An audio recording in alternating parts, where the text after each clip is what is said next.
그럼 안녕하십니까. 저는 약사공론 편집국장 감성균입니다. 만나 뵙게 돼서 반갑습니다.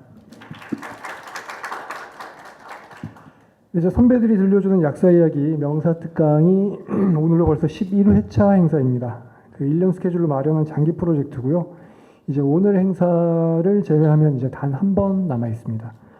그래도 이제 다행히 1년 동안 치러진 행사에 여러분들이 많이 호응을 해주셔서 회차를 거듭할수록 이제 긍정적인 반향도 많이 커지고 있고요.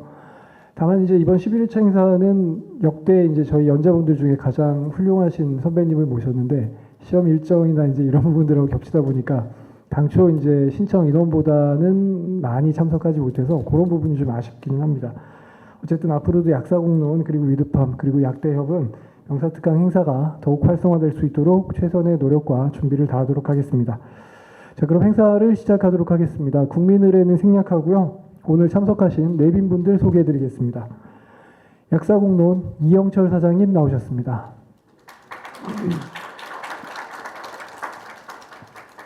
네, 이 행사를 후원해주시는 위드팜 홍경애 전무님 나오셨습니다. 네, 그리고 단체 명칭이 바뀌었는데요. 대한약학대학학생협회 문현빈 부회장님 나오셨습니다. 네, 그리고 오늘 강의는 아까 말씀드린 대로 국내 최고의 제약사에서 활약하고 계시는 여러분의 선배님을 모셨는데요. 오늘은 특별히 한 분이에요. 평소에 이제 두 분을 모셔서 저희가 강의를 듣는데 오늘 한 분 특별히 모셨습니다. 삼일제약 김상진 대표님 나오셨습니다. 네, 그럼 이어서 바로 약사공론 이영철 사장님 인사 말씀 부탁드리겠습니다.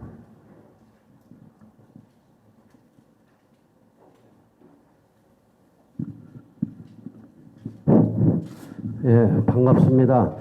다른 때에 비하면은 좀 참석하신 분이 적긴 합니다만은 오늘 오신 분들은 아주 그야말로 엘리트들 같아요. 그러니까 시험에 관계없이 공부를 다 미리 해놓고 여유 있게 이렇게 참석하신 분 같아요. 아주 이렇게 시험 기간 중이고 또 날씨도 추운데 참석해 주신 거 보니까 굉장히 열의가 대단하신 것 같고 오늘은 또 분위기도 좋습니다. 그래서 우리 그 명사 특강 하지 않습니까? 오늘 오신 우리 김상진 대표이사 사장님은 글로벌 경영을 하신 분입니다. 그러니까 얀센에서부터 국제적으로 얀센 사장님 하시고 또 그다음에 한독에도 계셨고 삼일제약이 됐고 그러니까 경영 쪽에서는 아마 대가신 것 같아요. 그래서 여러분들이 많은 아주 좋은 얘기를 잘 들으실 수 있을 것 같고요. 또 여기 모임을 후원해 주시는 우리 위드팜 박정관 회장님이 참 뜻이 좋습니다. 이제 12번인데 오늘이 11번째. 금년은 끝나고 내년에 이제 마지막 마무리가 남았는데요. 또 박정관 회장님을 대신해서 우리 홍경애 전무님께서 참석을 해주셔가지고 이 뜻깊은 자리를 한 번도 안 빠지고 끝까지 이렇게 해주신 거 참 감사를 드립니다. 오늘 어쨌든 우리 김상진 대표이사 사장님을 모시고 좋은 말씀을 많이 듣도록 그렇게 하겠습니다. 인원이 적으니까 아주 엑기스만 얘기를 하실 것 같아요. 저 오늘 부탁드리겠습니다. 모시겠습니다. 예. 아니, 예. 잠시 후에 제가 모시도록 하고요. 홍경희 전무님 혹시 알겠습니다. 소개 중에 죄송합니다. 오늘 또 우리 전약협 대표해서 회장님이 조금 몸이 안 좋으시대. 그래서 문현빈 부협의장님께서 참석해 주셔서 대단히 감사합니다. 예. 네네. 문현빈 부회장님 이어서 간단한 인사말 부탁드리도록 하겠습니다. 전약협이 명칭이 바뀌었습니다. 대한약학대학학생협회 이제 약대협이라고 이제 명칭이 바뀌었습니다. 네, 안녕하세요. 대한약학대학학생협회 부협회장 문현빈입니다. 우선 귀한 주말 시간 내어서 이 강연에 참석해 주신 김상진 대표이사님께 감사의 말씀드리고 싶습니다. 그리고 항상 이 명사특강을 위해서 노력해 주시는 약사공론 이영철 사장님과 위드팜 홍경애 전무님께도 감사의 말씀드립니다. 네, 제약 산업에서 여러 파트가 있지만 사실 마케팅 또 경영의 그런 부분들이 없다면 제약사에서 만든 약이 환자분들에게 가기까지 큰 어려움이 있을 거라고 늘 생각하고 있습니다. 이번 강연을 통해서 저희가 또 이 대표이사님의 경험과 또 그런 노하우를 저희가 배울 수 있다면 정말 뜻깊은 자리가 될 수 있을 거라고도 생각이 듭니다. 귀한 시험 기간에 발걸음해주신 학생분들께 마지막으로 감사 인사드리고 저는 이만 마치겠습니다. 감사합니다.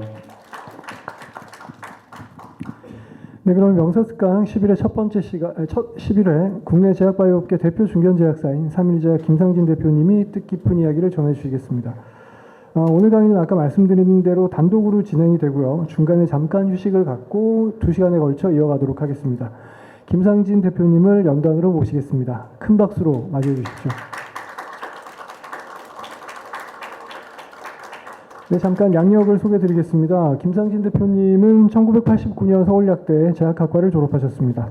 이후 다국적 기업인 얀센에서 22년 넘게 근무하시면서 벨기에, 홍콩, 대만 등 해외에서 대표이사로 재직하시며 굵직한 커리어를 쌓으셨습니다. 한국얀센 대표이사를 거친 후 한독약품에서 전문의약품 영업마케팅 총괄 부사장을 또 역임하셨고요. 현재 삼일제약 대표이사로 재직하시며 특화된 안질환 의약품을 앞세워 성공적인 연구개발, 그리고 체질 개선, 최대 실적 갱신 등의 성과를 내며 삼일제약의 성장을 주도하고 계십니다. 오늘 강의는 제약시장의 특성, 그리고 약사와 마케팅 등에 대한 전반적인 이야기로 구성이 되어 있습니다. 그럼 대표님 강의 부탁드리겠습니다. 네, 감사합니다.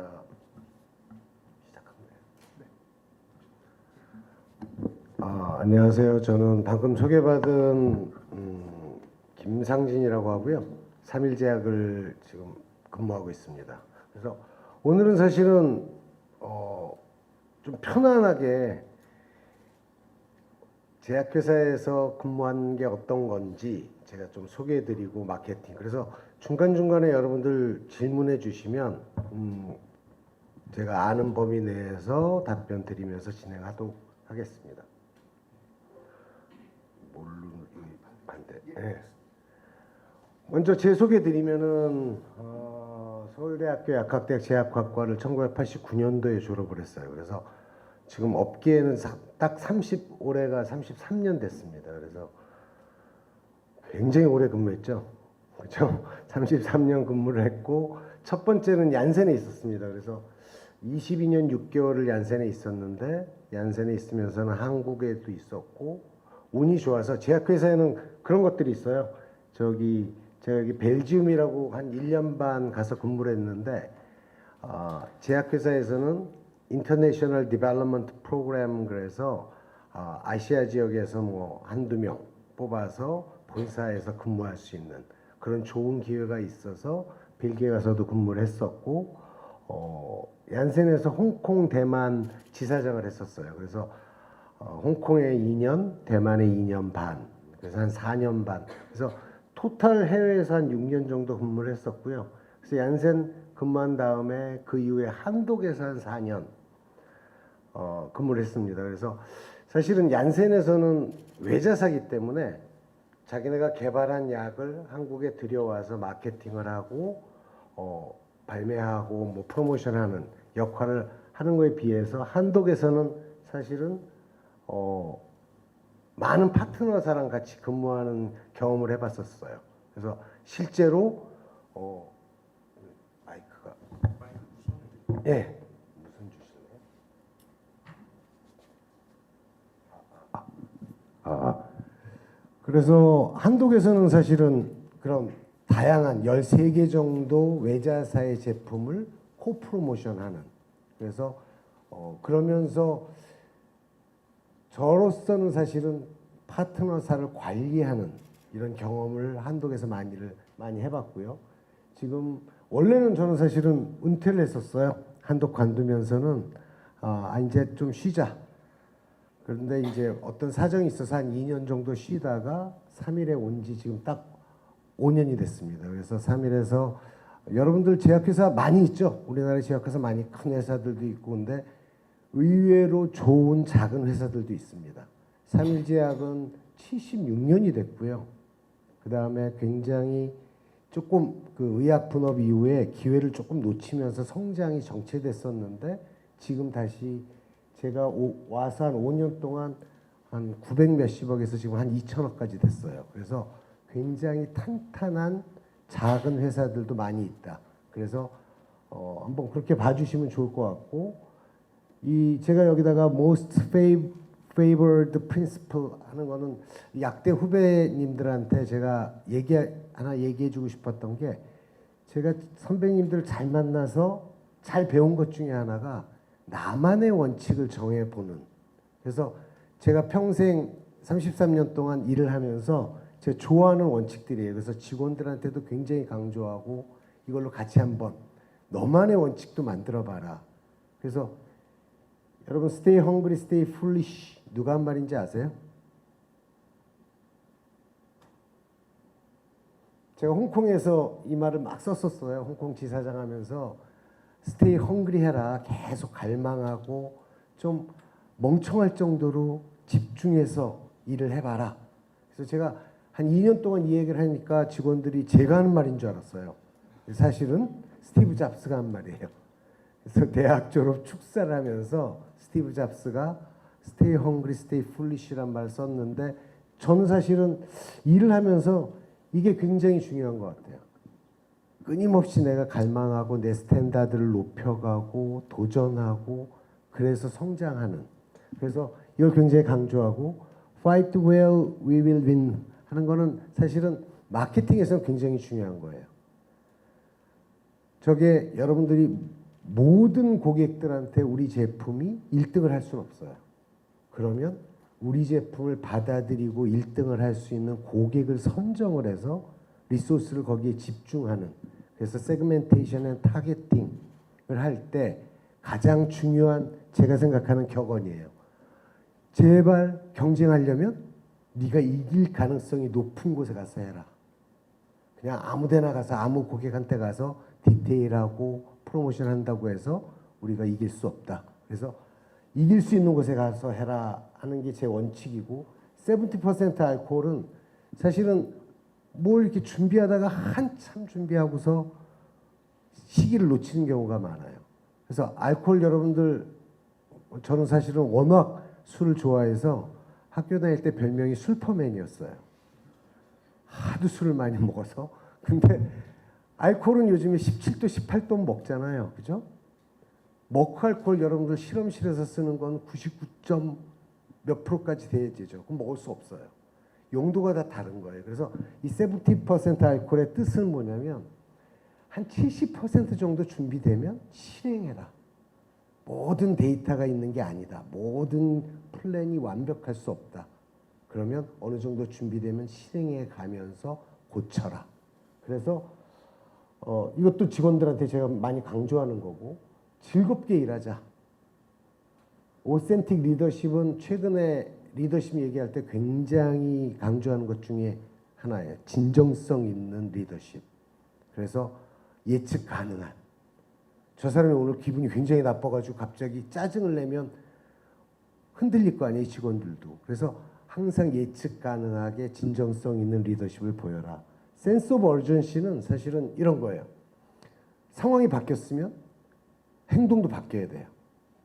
그냥 계속 나 하던 방식대로만 진행해서는 어떤 시장 변화나 경쟁을 매니지할 수 없다. 그래서 센스 오브 어전시도 제가 굉장히 강조하는 거고, 셀프 모티베이션, 오너십 굉장히 강조를 해요. 그래서 여러분들, 제가 이걸 보여드린 이유가 한 번쯤 나만의 성공 원칙이 뭘까? 그거에 대해서 공부하고 나만의 룰을 만들어가는 건 아마 여러분들이 향후 커리어를 쌓으실 때 굉장히 도움이 될 거예요. 그래서 이렇게 숙여드렸고, 아마 각자 위치는 다 다를 것 같은데, 저도 고등학교 때는 곧잘 공부를 했어요. 근데 집안 사정이 안 좋아서 뭐 방황도 했고, 그래서 재수를 했어요. 근데 제가 이걸 왜 여러분들하고 공유를 하냐면, 재수 때도 놀다가 제가 제 평생의 자신감의 근원이 하나 있어요. 이 공부를 할 때 한 달을 살짝 미쳤었어요. 그래서 거의 20시간씩 공부를 했는데 딱 한 달을 하루에 볼펜을 딱 하나씩 썼어요. 모나미 볼펜을. 여러분, 볼펜 하나 쓰기 쉽지 않아요, 하루에. 그래서 한 달을 딱 하니까 30개를 모았어요. 그래서 그때 하숙하면서 종로학원 다녔을 때 제 친구가 이제 같이 서울대를 갔는데, 그 친구랑 같이 경쟁이 붙은 거예요. 공부하자. 한 달 동안. 근데 지금도 간혹가다 그 생각을 해요. 내가 어려움에 봉착하거나 뭐가 잘 안 된다고 생각할 때 그때 내가 그때 미쳤을 때 사실은 모의고사 치면 한두 개밖에 안 틀렸었어요. 그래서 아, 난 수석이다. 그러고서 그 이후에 계속 술을 먹어가지고 점수가 안 좋아서 그래도 서울예약대 갔어요. 근데 여러분들도 그런 게 있을 거예요. 내가 뭔가 미쳐서 하는 집중할 때 그런 거를 내 일에 또는 내가 하고자 하는 일에 적용할 수만 있다 그러면 누구나 성공할 수 있고 크게 업적을 만들 수 있어요. 저는 사실은 이때가 굉장히 저한테는 큰 평생의 자신감 같은 거고 약대 왜 갔냐? 저는 본래 수학을 안 좋아해서 시험을 치고 나서 그냥 잠적을 했었는데 어머님이 옆집 과일 가게 아저씨 얘기를 듣고서 자격증 있는 게 좋겠다. 그래서 그냥 약대 원서를 접수시켜서 약대를 갔어요. 별 생각 없었죠. 별 생각 없이 약대를 갔고 전공은 중요하지만 사실은 저는 어떻게 적응하고 내 것으로 만드는 게 중요하다고 어린 마음에 생각하고서 사실은 공부는 거의 안 했어요. 우리 홍경희 전무님이 저랑 대학 동기인데 최저점의 학점을 가졌었고 주로 연극, 풍물패 이런 거 하고 방황 연애 많이 하고 방황 많이 했지만 사실은 여러분 뭐가 하나 제가 근데 취직을 했을 때 뭘로 취직한 줄 아세요? 얀센을 갔더니 학점 볼 거 아니에요. 이건 뭐 그분들이 평생 보지 못한 졸업 평점을 갖고 있어서 어떻게 졸업을 했냐. 근데 취직한 이유는 제가 그 얘기는 했어요. 뭐 너 열심히 했니? 대학 시절에. 그래서 그분한테 제가 답변한 게 있어요.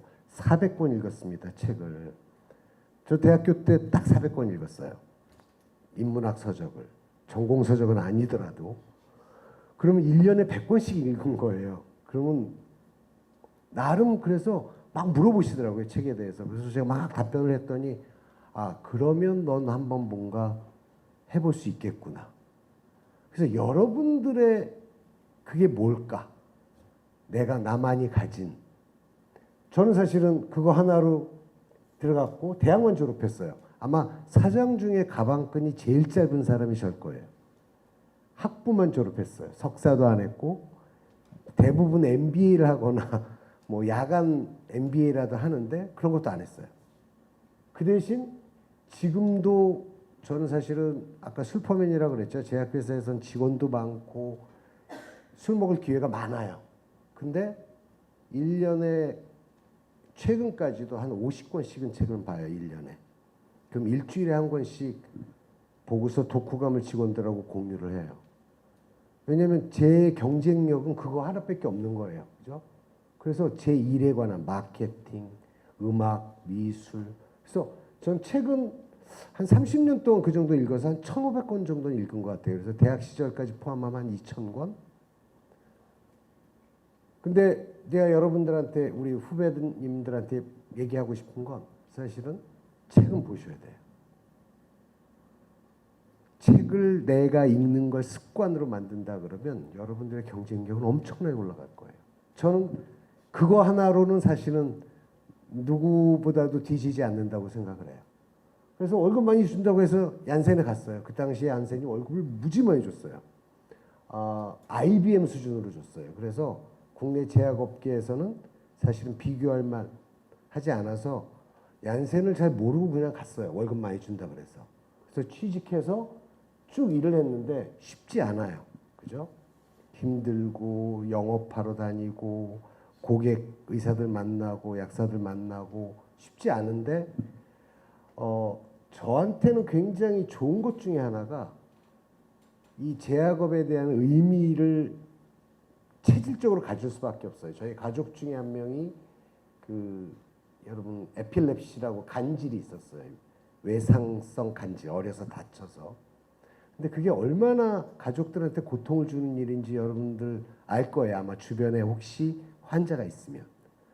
그래서 발작을 하면 내 가족인데도 불구하고 이 사람하고 같이 있고 싶지 않고 밖에 나가서 발작을 하면 창피해요.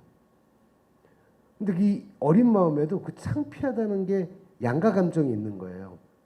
창피하면 안 되는데, 내 가족인데 나 나쁜 놈인가?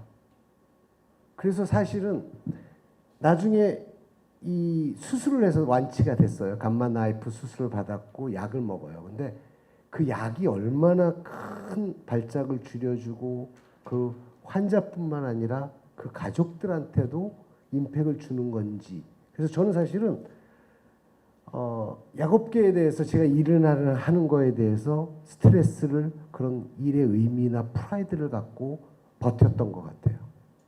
그래서 여러분들이 무슨 일을 하든 제가 직원들한테 그 얘기 많이 해요. 직원들한테 그 얘기 많이 하는데 여러분 그 얘기 들어본 적 있을 거예요. 벽돌을 막 쌓는 두 일꾼들이 한 사람은 불만이 가득 차고 재미없고 월급도 적고 이 떼약볕에서 내가 왜 벽돌을 쌓나 이렇게 일을 하는 사람이 있고 한 사람은 밝게 막 이렇게 일을 한대 즐겁게. 근데 그 사람한테 물어봤더니 나는 이게 성당인데 나는 하나님을 위한 우리 건물을 짓고 있다. 내가 거기에 아주 중요한 역할을 하고 있다. 그 의미 하나만 가지고도 이렇게 달라져요. 그래서 여러분들이 아마 약대를 졸업하시고 약에 관한 일을 하실 때 내 일이 갖는 의미를 생각하는 게 아마 첫 번째 출발점이 되면 좋겠다. 그래서 직원들한테도 그런 얘기 많이 해요. 너희 약장사 아니다. 응? 의사, 환자 또는 약을 개발해서 그것들의 정확한 정보를 전달하는 파트너다. 큐레이터가 돼야 된다. 그러지 않고서는 사실은 맨날 스트레스 받잖아요. 그래서 그런 면에서 일의 의미는 아마 한 번쯤 오늘 계기로도 한 번 더 생각해 보셨으면 좋겠고요. 그 다음에 저는 사실은 꿈 얘기도 굉장히 많이 하는데 제약회사 입사 초년병 때 저희 사장님이 이렇게 회식 갔다가 6개월 만에 저한테 물어보시더라고요. 너는 꿈이 뭐냐? 근데 제가 답변을 이렇게 했어요. 저는 어디까지 갈지 모르겠습니다. 제가 과장까지 갈지 이사까지 갈지. 근데 하여튼 가장 사랑받고 존경받는 황제가 되고 싶습니다. 그랬더니 굉장히 이상하게 쳐다보시더라고요. 이게 또라이를 잘못 봐봤구나. 근데 이 말이 사실은 계속 끊임없이 저를 내적으로 체근하는 것 같아요. 남들하고 난 달라야 되겠다. 그러니까 책도 보는 거고 뭐 계속 끊임없이. 그래서 여러분들의 꿈도 한번 생각해 보세요. 그래서 아직 되지 않았지만 끊임없이 그렇게 노력을 해요. 직원들하고도 우리 완전히 다른 회사 만들어 보자. 응? 제가 3일제약이 아직 작지만 큰 회사에 비해서 작지만 연초에 직원들 다 불러 모아놓고 그 얘기해요. 아름다운 회사를 만들 건데 어떤 회사냐? 대학생들이 졸업하고 가보고 싶은 회사. 아, 거기 가면 일을 빡시게 시키는데 성장을 시켜주는 그런 회사. 우리 그런 회사 만들자 하면서 직원들하고 막 으쌰으쌰 하거든요. 근데 한번 생각해 보세요. 여러분들의 꿈은 무엇일까? 그래서 오늘은 또 약대 이제 나중에 제약회사로 가실 수도 있고 다른 일을 하실 텐데 어떤 사람을 뽑냐? 저보고 물어보시면 이런 사람을 뽑아요. 꿈 있는 사람. 전 뭐 해보고 싶습니다. 꾸준히 뭔가 해오고 있는 사람 뽑고 싶어요. 왜냐하면 중간에 포기한 사람 많거든요. 의외로 이렇게 얘기하면 여러분들 기분 나쁠 수도 있지만 약대생들 맷집이 약해요. 영업 한 3년 시켜놓으면 관두는 사람들 꽤 있어요. 아, 그냥 약국 가겠다. 근데 실제로는 뭔가 꾸준히, 그래서 저는 그런 사람들 좋아해요. 뭐 예를 들면 운동을 10년 이상 꾸준히 뭘 하고 있습니다. 아니면 피아노를 10년 이상 뭘 쳤습니다. 그런 꾸준함이 사실은 중요한. 그래서 이런 사람들 뽑으려고 그러고 구체적으로 자신감 있는 사람. 나는 이런 일에 해서 자신감 있습니다. 또는 긍정적이고 도전적인 사람 뽑으려고 그래요. 그래서 면접을 보통 1시간, 2시간, 뭐 많을 땐 3시간 이렇게 하면서 이 사람이 진짜 그런 열망이 있나. 그래서 여러분들도 한번 되짚어 보세요. 그래서 이런 생각을 갖고 살고 있고, 일단 간략하게 제약업에 대해서 말씀드릴게요. 제약산업은 여러분 잘 알죠? 허가된 의약품을 개발, 생산, 판매하는 그런 업이에요. 그래서 특허, 안전성, 유효성 시험을 거쳐서 의약품 판매에 대한 법에서 규제를 받지만 이런 역할을 창약이라 그래요. 그래서 제약회사는 이런데, 제약회사에서 가장 저는 여러분들한테 그 얘기는 많이 드려요. 이게 IT 산업처럼 버블처럼 팍 폭발하진 않아요. 근데 가장 안정적인, 고령화 사회되고 아픈 사람 많아지고 절대 꺼질 수 있는 산업은 아니에요. 지속 성장하고 필수적인 산업이에요. 그래서 주로 메인 일들은 이런 것들이 있어요. 개발 관련은 여러분들 아마 몇 번 강의 들으시면서 얘기 들으셨을 거예요. 약사들이 가봐야 될 곳 중에 하나예요. 저게. 이게 점점 중요해져요. 그래서 직접 약을 개발하는 것도 있지만 사실은 공동 개발하는 게 요즘에 비용이 많이 드니까 여러 회사가 모여서 같이 약을 개발하는, 또는 개발을 도입해야 되잖아요. 어떤 회사 외자사 제품을 우리가 도입해서 그걸 리뷰해보고 외국 벤처기업이 만든 것들을 체크해보고 이게 가능성이 있는지 전문적 지식을 가진 약사가 해야 되는 일이에요. 그래서 이쪽 일은 BD라 그래요. 그래서 비즈니스 디벨롭먼트 일은 점점 니즈가 커지고 있어요. 그래서 여기에 대해서도 관심을 한번 가져주시면 좋을 것 같고, 허가 관련은 이미 약사들이 많이 하고 있어요. 그래서 관련 법규, 허가 임상, 허가 자료 제출하는 거, 생산은 GMP 시설에서 생산하고 품질 관리하고 출하 관리하는 거, 유통은 의외로 약사들이 그렇게 많이 하는 것 같지는 않아요. 예, 도매상들은 약사 출신들이 많으신데 실제 제약회사에서 유통을 하는 사람들은 영업을 오래 했던 관리자들이 주로 많이 해요. 근데 이 부분도 사실은 필요한 부분이에요. 영업은 제가 여러분들이 진짜 꿈을 꾼다 그러면 힘들겠지만 영업을 제약회사에서 꼭 해보라고 전 추천을 해요. 적어도 3년에서 5년 정도 영업. 제가 존경하는 어떤 분은 정현진 부회장님이라고 일동제약에 계신 분은 평생 영업을 하셨어요. 영업으로 전설이에요, 전설. 약사, 서울약대 나오셨는데 다른 거 안 하고 영업만. 그래서 근데 제약업에서는 사실은 영업이 고객을 이해할 수 있는 가장 천병이기 때문에 영업을 해보시는 건 굉장히 플러스 요인이 돼요. 그 다음에 제가 오늘 얘기할 마케팅은 결국 제품의 관리자예요. 그래서 마케팅을 프로덕트 매니지먼트라 그러는데 이 제품을 관리하고 전략 전술을 짜고 영업을 교육하고 KOL, 키 오피니언 리더, 그래서 주요 고객들을 관리하고 다양한 이런 업무를, 전반적인 제품에 관한 업무를 담당하는 게 마케팅이에요. 그래서 실제로 제약회사에서는 이런 업무를 위해서 다양한 인재들이 필요한데 의학학, 화학, 생명공학, 법대 출신도 굉장히 많아요. 경영대 출신도 많아요. 그래서 실제 저희 약대에서 배우는 것들이 제품을 이해하는 데 굉장히 도움이 돼요. 근데 거기서만 머물면 안 되죠. 왜냐하면 여러분들은 제품만 관리하는 게 아니라 사람을 통해서 이게 판촉이 되려면 인문학적인 지식도 중요해요. 그래서 제약시장은 그냥 제가 정리한 거예요. 한번 참고해 보세요. 뭐가 달라요? 우리가 뭘 판촉하면 무슨 물건 판다 그러면 자기가 돈 지불하고 자기가 사는 거잖아요. 근데 제약산업은 최종 소비자의 구매 결정권이 달라요. 누가 구매를 결정해요? 환자가 결정해요. 점점 환자의 보이스가 올라가긴 해요. 근데 지금도 병원에 가면 처방해 주시는 대로 약을 먹잖아요. 그 얘기는 의사나 약사가 최종 소비자의 구매 결정권이 좀 달라요. 중간에 껴 있어요. 또 하나는 경제 주체가 상이에요.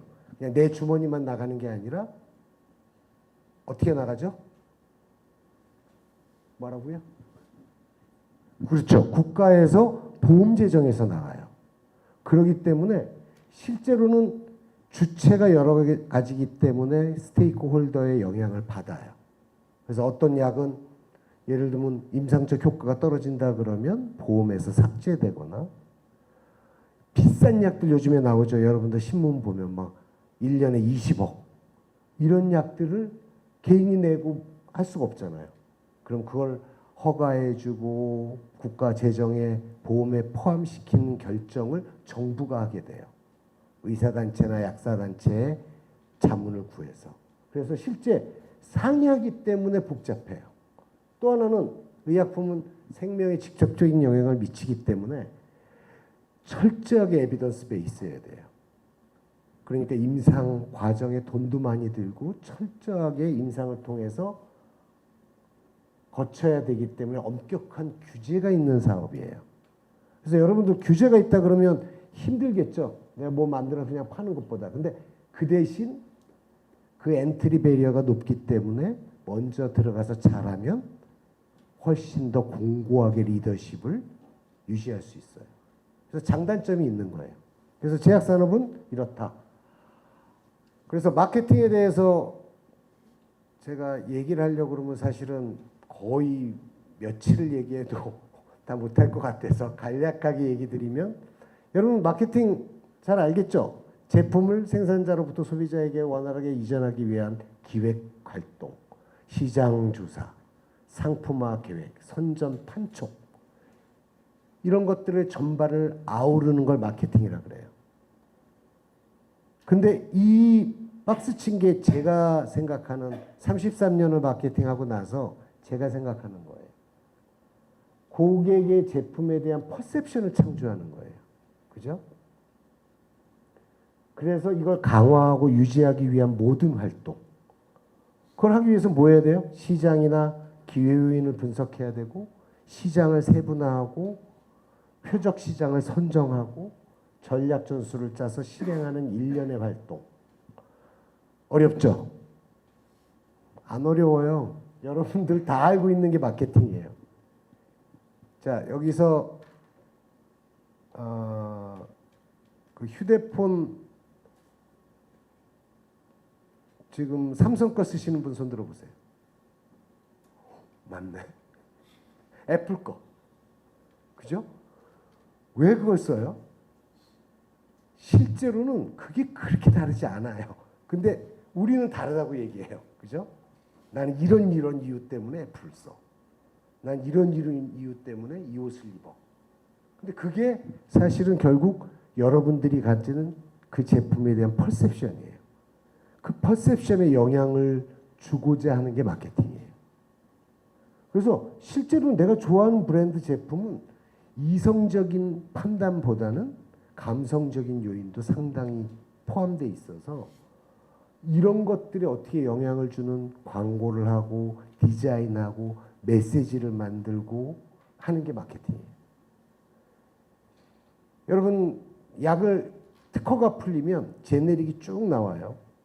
100여 개 회사가 제네릭을 만들어요. 근데 어떤 회사 제품을 왜 똑같은 제네릭을 어떤 회사 제품을 쓸까? 이 회사의 이미지도 있는 거고 거기에 뭔가 염이 다른 걸 만드는 거고 서비스를 어떻게 다르게 해서 차별화시켜서 고객이 우리 제품을 더 낮게 펄시브하게 하는 그 일련의 과정이 마케팅이에요. 그래서 그냥 쫙 도식화 그림을 이래요. 제약회사는 고객 관리하고 고객하고 커뮤니케이션 하면서 궁극적으로 우리 제품이 환자에게 쓰일 수 있도록 관리하는 일련의 활동이 마케팅입니다. 그래서 정의를 간략하게 해보면 여러분 나중에 공부하시는 데 도움이 될 거예요. 원래 마케팅은 이쪽이 일반적인 정의예요. 마케팅은 조직과 이해관계자들에게 이익이 되도록 고객 가치를 창출하고 의사소통하며 고객을 관리하는 조직 기능이자 프로세스의 총합이다. 근데 제약 마케팅은 어떤 거냐? 환자나 헬스케어 프로페셔널, 의사, 약사, 간호사 이런 분들의 트리트먼트 언맷 니드를 확인하는 거예요. 그죠? 기존의 약으로 완벽한 약은 없죠. 만병통치약도 없고. 그래서 기존 약에서 뭔가 부족한 부분을 확인해서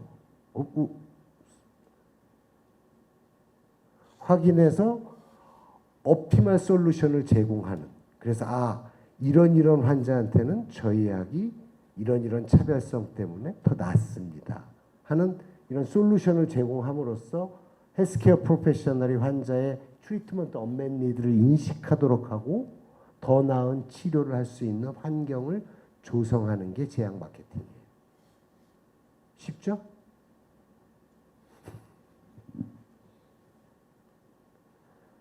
그래서 이 슬라이드를 제가 제일 좋아해요. 사실은 딱 한 장으로 마케팅을 보여주기가 제일 쉬운 거예요. 특정 환자의 트리트먼트 언맷 니드를 확인하는 게 중요하고 이게 우리 기회 요인이 되는 거고 이걸 인식하도록 해야 돼요. 실제 언맷 니즈가 있어도 우리 모르고 넘어가는 경우가 있어요. 그거를 계속 커뮤니케이션 하면서 인식하게 한 다음에 최적의 치료 솔루션을 제공하는데 마케팅 어떻게 해요? 보통 이렇게 해요. 시장 분석하죠. 치료군, 환자, 의료인, 경쟁품을 다 분석을 하고 두 번째는 플래닝을 해요. 시장을 세분화하고 어떤 의사를 타겟팅하는 게 맞냐, 어떤 환자군을 타겟팅할 거냐. 그래서 타겟팅을 한 다음에 제품의 포지셔닝 메시지를 정하고 목표 전략 액션 플랜을 짜요. 이걸 짠 다음에는 실행을 해야 되겠죠. 이렇게 영업사원 교육, 세미나, PT, 뭐 프로그램, 디테일 에이드, 브로셔, 광고 홍보, 플랜 오브 액션 이런 것들을 짜는 게 크게 보면 플래닝과 실행 커뮤니케이션으로 마케팅이 이루어져 있어요. 그래서 제약 마케팅은 마케팅의 전문 분야로서 의약품을 통해서 의료 시장을 현실화시키는 과정이다. 그래서 의약품 그 자체에 초점을 두기보다는 의료에 초점을 두고 있고 제약회사는 의료인이나 약사를 위해서 존재하는 게 아니라 사실은 환자를 위해서 존재하는 거예요. 그래서 환자에 대한 이해. 그래서 최근 들어서는 사실은 환자 단체들의 목소리가 미국은 굉장히 높아요. 그래서 환자 단체들이 파워가 있어서 약 개발에도 관여하기도 하고 강력하게 여러 가지 정책에도 영향을 미쳐요. 그래서 환자에 대한 정보 제공, 애드보커시 환자의 목소리가 커지고는 있지만 제약 마케팅이 조금 다르고 힘든 게 이런 거예요. 결정권자가 환자가 아니기 때문에 헬스케어 프로페셔널, 의사, 약사에 대한 정보 제공, 교육, 관리가 중간에 존재하는 특별한 형태의 마케팅이에요. 그러다 보니까 뭐예요? 임상을 해야 되고 영업사원을 통한 정보 제공이 다른 마케팅보다 훨씬 중요해요. 그 얘기는 여러분들 사람이잖아요. 영업사원. 그럼 그 사람들의 심리, 동기가 뭘까? 어떻게 하면 저 사람들 관심을 더 끌어낼까? 하는 게 중요하기 때문에 단순히 의학적인 지식뿐만 아니라 어떤 인문학적인 소양이나 심리학적 소양도 중요합니다. 그래서 마케팅과 리더의 역할은 이런 거죠. 전략을 짜서 실행시켜서 성장을 만들어내는 건데 시장 고객을 분석하고 기회인 짜서 포지셔닝 시킵니다. 사실은 마케팅이 이렇게 정형화되어 있는 게 제가 계속 하다 보니까 아니더라고요. 왜냐면 그냥 피상적으로 의사는 어떨 것이다, 약사는 어떨 것이다가 아니라 세월에 따라서도 변하고 그래서 정말 마케팅을 잘하는 사람은 저 비디오에 있는 것처럼 관찰하는 거예요. 그분들이 환자를 진료할 때 가장 큰 고뇌가 뭘까? 기존의 약을 썼을 때 뭔가 어려운 점은 뭘까? 그걸 소구해 주면 사실은 마케팅은 훨씬 더 나은 환영받는 마케팅이 돼요. 그래서 저 비디오를 보여드린 거고 그래서 광고 중에서 굉장히 성공한 것들은 인간을 굉장히 관찰하고 거기서 뭔가를 뽑아낸 그런 것들이 있어요. 그래서 약사와 마케팅에 대해서 제가 그냥 마케팅에 대한 강의가 아니라 이 약사로서 무슨 장점이 있을까? 제가 33년 해보니까 약에 대한 이해나 전문성을 가지고 전략 전술을 효과적으로 기획할 수 있다는 장점이 있어요. 근데 보완점 뭐가 있어야 되냐면 인문학적인 경영학적인 지식이 필요해요. 회사고 영업사원을 움직여야 되고 고객과 이 제품에 대해서 논의를 해야 되기 때문에 인간의 심리 또는 그들의 어떤 행동에 대한 이해를 하는 것들이 중요하기 때문에 이런 것들을 보완해 가야 돼요. 근데 저는 사실은 여러분들이 꿈이 나 최고 경영자 한번 해보겠다, 나 사장 돼야 되겠다 그러면 사실은 마케팅은 굉장히 좋은 분야예요.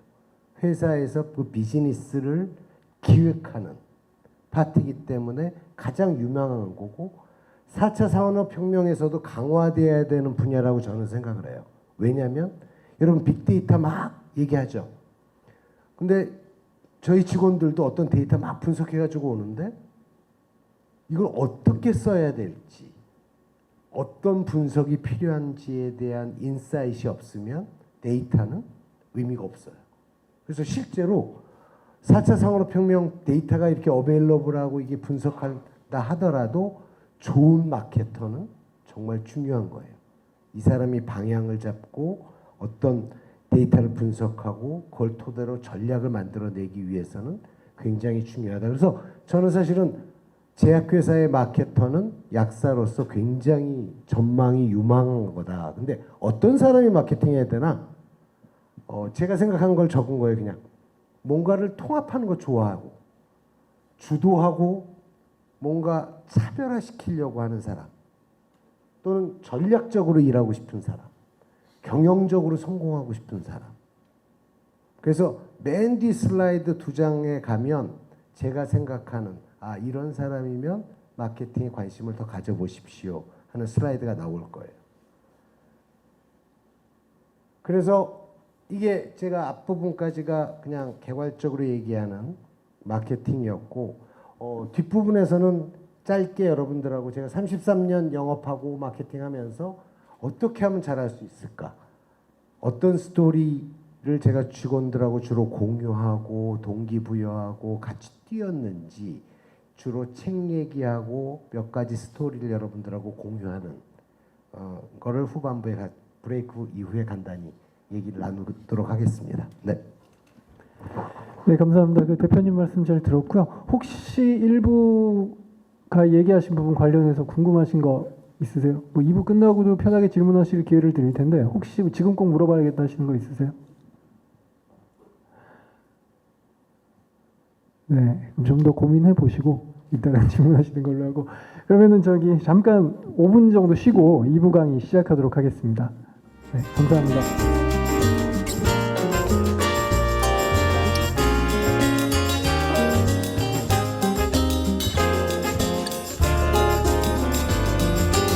네, 그럼 바로 2부 강의 다시 이어가도록 하겠습니다. 그 김상진 대표님 다시 한번 박수로 모셔보겠습니다. 강의 부탁드립니다. 네.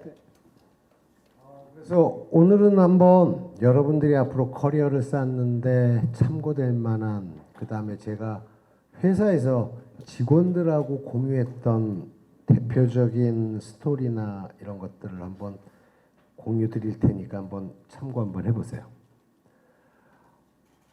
판매는 사람을 통해서 이루어진다. 이 책 제가 거의 모든 영업사원 마케터들한테 읽어보라고 해요. 굉장히 좋은 책이에요. 그래서 파는 것이 인간이다. 다니엘 핑크가 지은 책인데 보시면 가치 있고 점잖은 지원 활동이 사람들을 움직여 구매 결정을 하도록 만들 수 있다. 수많은 팩터, 데이터, 옵션을 잘 이해할 수 있도록 돕는 정보 처리자 겸 큐레이터다. 사실은 영업 마케팅은 그런 거예요. 내가 갖고 있는 정보를 가장 이해하기 편하게 메시지화해서 전달하는 큐레이터예요. 중요한 것은 전략적이면서 동시에 인간적이어야 된다. 그래서 동시에 과자를 파는 게 아니고 과자만을 파는 게 아니고 제거업에 대한 통찰력을 파는 거다. 그래서 영업에 대해서 사실은 어떤 철학을 잡아주는 굉장히 좋은 책이에요. 그리고 우리 뭐 팔 때 이러잖아요. 너무 좋다 그러면 거부감 생기죠. 그래서 일부러 사실은 부정적인 것도 정확하게 곁들이면 긍정적인 효과가 늘어난다. 그래서 진정한 세일즈맨은 이상주의자이자 예술가다 하는, 그래서 이 책을 한번 읽어보시면 우리는 누구나 무언가를 팔고 있어요. 사실은. 왜 그렇다고 제가 생각하냐면 담배 회사 필립 모리스의 부회장을 어떤 기자가 인터뷰를 했어요. 근데 뭐라고 했냐면 굉장히 기분 나쁘게 한 거예요. 왜 담배는 수백 가지의 나쁜 유해 물질이 있고 사람들한테 암을 유발하고 그 나쁜 거를 파는, 당신은 어떤 생각을 가지고 팝니까? 이렇게 질문을 했어요. 뭐라고 답했을까요? 그 사람은 담배를 파는 프라이드가 뭘까? 근데 그분이 답변한 게 제가 굉장히 인상적이었어요. 안다. 건강에 안 좋은. 근데 실제 우리가 어떤 걸 고뇌하거나 힘들 때 나는 사실은 담배가 도움을 준다고 확신한다. 그래서 나 스스로도 두갑을 피고 사실은 나는 그런 사람들한테 도움을 주기 위해서 담배를 판촉한다. 심지어 담배를 파는 사람도 그렇게 얘기를 해요. 그러면 제약업은 사실은 환자가 그 고통에서 질병에서 벗어날 수 있도록 도움을 줄 수 있는 무지무지 의미 있는 일이에요. 근데 그 의미를 새기지 않고 일을 하면 사실은 그냥 힘든 것만 얘기하는, 그래서 실제 어떤 의미를 가져갈 거냐, 환자나 가족이나 사회에 대한, 저는 사실은 그 어떤 산업보다도 의미 있는 게 제약업이라고 생각을 해요. 그래서 이 책은 여러분들 꼭 한번 읽어보세요. 아마 누구나 영업을 하고 있어요. 실제로 부모님 기분 굉장히 안 좋으신데 가서 여러분들 용돈 달라고 안 하잖아요. 상태 보고 하죠. 뭔가 기분 좋으셔. 영업하는 거예요. 사실은 나를 셀링하는 거예요. 교수님한테 가서 나는 어떤 학생입니다 라는 걸 주지시키고 각인시키는 과정. 실제 우리는 매일매일이 영업이고 매일매일이 마케팅인 거예요. 근데 영업에 대해서 편견을 갖거나, 사실은 그래서 직원들한테 제가 이 책을 굉장히 강조하고 같이 읽도록 해요. 네가 하는 일의 의미, 또는 우리는 어차피 영업을 하고 있다. 또 좋아하는 책은 이거예요. 이 사람 우노 다카시라는 사람을 여러분들 혹시 아세요? 이거 TV에도, 우리나라 TV에서도 이 사람 뭐 이렇게 프로그램 만들고 그랬었어요. 장사의 신이에요. 이 아저씨예요. 굉장히 못생기고 근데 일본에서는 이자카야의 신이라고 불리는 사람이에요. 왜 신이냐면 그냥 성공해서 신이 아니고 이 사람이 처음 이자카야를 한 게 돈이 없어서 번화가에서 못하고 주택가에서 한 거예요. 주택가의 뒷편에서. 그럼 장사 안 될 거 아니에요. 그리고 돈이 없어서 주로 가출한 청소년이나 아르바이트생만 써가지고 이자카야를 했어요. 근데 이 사람이 제가 왜 인상적이냐면 이 사람을 거쳐간 이자카야 사장이 300명이 넘어요. 자기 같이 일하던 직원이 나가서 이자카야 사장이 되고 자기도 코퍼레이션을 갖고 있어요. 한 20몇 개의 이자카야를 운영을 하고 있고 그 다음에 도쿄 근교에 몇백 평짜리 집에서 살고 여배우랑 결혼해서 살고 있어요. 근데 이 일에 대해서, 장사에 대해서 제가 이 책은 굉장히 읽기 쉬워요. 근데 제가 굉장히 여기 한번 보세요. 어떤 노력보다 손님이 즐겁고 가게가 편안한 집. 어떤 가게를 해야 내가 진심으로 즐거울까? 그래서 실제 이 사람은 여기 몇 가지 재미난 게 이런 거예요. 우리 여자분들은 화장실 가면 이게 남녀 화장실 같이 있는 데도 꽤 있잖아요. 그럼 가면 그 종업원이 그 안에서 꼭 담배 피고 나오는 것 같고 찍 나오고 그럼 불쾌하잖아요. 이 사람 심지어는 이렇게 직원들이 화장실 갈 때는 1분 청소 중 편말을 해놓고 그럼 뭔가 청소한 느낌이 들잖아요. 오히려 직원이 화장실에서 나와도. 저렇게 심한 것도 신경을 쓰는 거예요. 또 하나, 잠시 기다려주세요. 우리 바쁜 집 가면 맨날 잠시 기다리라고 안 오죠. 짜증나죠. 멘트도 이렇게 해요. 네, 바로 가겠습니다. 가서는 기다리게 해서 죄송합니다. 맛있어요라고 안 물어봐요. 맛있죠. 확신에 차서 사람한테 사실은 그게 한마디가 다른 거예요. 맛있어요 그러면 생각할 거 아니에요. 이거 맛있나? 별론 것 같다. 그게 아니고 맛있죠. 해서 실제 손님들을, 이 사람은 저 좋은 요리사를 못 뽑기 때문에 회도 이렇게 뭉태기로 썬대요. 근데 그래서 오히려 식감이 더 좋습니다라고 셀링을 하는 거예요. 그래서 목표도 심지어 이 청어 팔기는 제가 굉장히 인상적인데, 청어를 이렇게 싹 쌓아놓는데요. 이거 오늘 다 팔자. 그러려면 직원들이 어떻게 해야 돼요? 먼저 청어 한 마리를 구워서 서비스를 한대요. 손님들이 오면. 제가 먹어봤는데 진짜 싱싱하고 오늘 너무 맛있습니다. 한번 맛보시고 좋으시면 주문해 주세요. 다르겠죠. 그래서 그 청어를 다 팔면 직원들하고 저녁에 정종을 먹는데 한 잔 축하하면서. 그래서 고물 냉장고, 이 작가야를 가면 고물 냉장고를 주워다가 의자로 쓴대요. 그럼 어떻게 써요?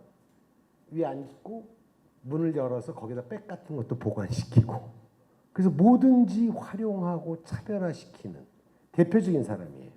그래서 실제 약점이 오히려 기회가 된다 해서 장사에 관한 철학을 가진 사람이에요. 그래서 한번 이 사람 책은 굉장히 심플하고 아마 여러분들이 마케팅이나 영업을 이해하는데 도움을 줄 거예요. 이건 한번 맞춰보세요. 누군가. 제가 아까 마케팅 뭐라 그랬죠? 플래닝하고 기획한 다음에 실행이 제일 중요하다 그랬어요. 그걸 해보고 뭔가 문제가 생기면 전략을 수정하고 앞으로 계속 같이 나가는 거예요. 의붓아버지 밑에서 살다가 가난으로 12살에 가출한 사람이에요. 여러 직업을 전전했어요. 그래서 65세에 파산했대요. 수중에는 105달러만 있고 트럭 하나 있어요. 근데 이 사람은 프라이드가 닭 요리는 내가 최고다 라고 생각한 사람이에요. 근데 프랜차이즈 개념이 없었던 미국에서 이 사람이 이 레시피를 팔겠다고 다닌 거예요. 주로 이 고속도로에 있는 휴게소 음식점에 가서 내 레시피 사라. 그래서 몇 번을 실패했대요? 1008번을 실패했대요. 그래서 1009번째 어떤 사장님이 그 레시피를 산 거예요. 굉장하죠? 우리 한 100번 해보고 안 나오면 이거 안 되나 보다 포기했을 텐데. 그래서 그 사람이 한 말이 이 말이에요. 멋진 아이디어를 가진 사람은 많다. 하지만 이를 직접 행동으로 옮기는 사람은 드물다. 나는 실패를 통해서 경험을 얻고 더 잘할 방법을 찾으려고 애썼다. 누굴 것 같아요? 응? 맞아요. 우리 옛날에 이분이 그 식당에는 항상 서 있었는데, 그죠? 커넬 샌더스라는 사람이에요. 65세에 돈도 없고, 근데 전 세계적인 프랜차이즈를 만들었죠. 그래서 제가 직원들한테 그 얘기 많이 해요. 우리 정주영 회장님 책도 있어요. 이봐 해봤어라는 책이 있어요. 우리나라에. 안 해보고 갖고 오면 박살이 났대요. 저도 회사에서 그래요. 만나봤어? 의사 선생님 만나봤어? 네 아이디어가 뭘 하시든 이봐 해봤어. 사실은 실행이 엑시큐션이 굉장히 중요해요. 그래서 저는 사실은 직원들한테 이 얘기 많이 해요. 될 때까지 해봤냐? 부딪혀 봤어. 실제로는 실행이 그만큼 중요하다. 그 다음에는 제가 믿음의 힘을 강조해요. 마케팅을 한다는 건 사실은 내 제품에 대한 확신을 가지고 잘 팔릴 수 있는 고객들을 선정해서 팔릴 때까지 집요하게 가는 과정인데 그런 믿음 없이는 사실은 팔 수가 없어요. 내약에 대한 확신. 이 사람을 맞출 수는 없을 것 같은데 절대 깨지지 않는 1마일의 벽. 옛날에 1950년대 1마일이면 1.6km 정도 되잖아요. 그걸 4분 안에 못 뛰었대요.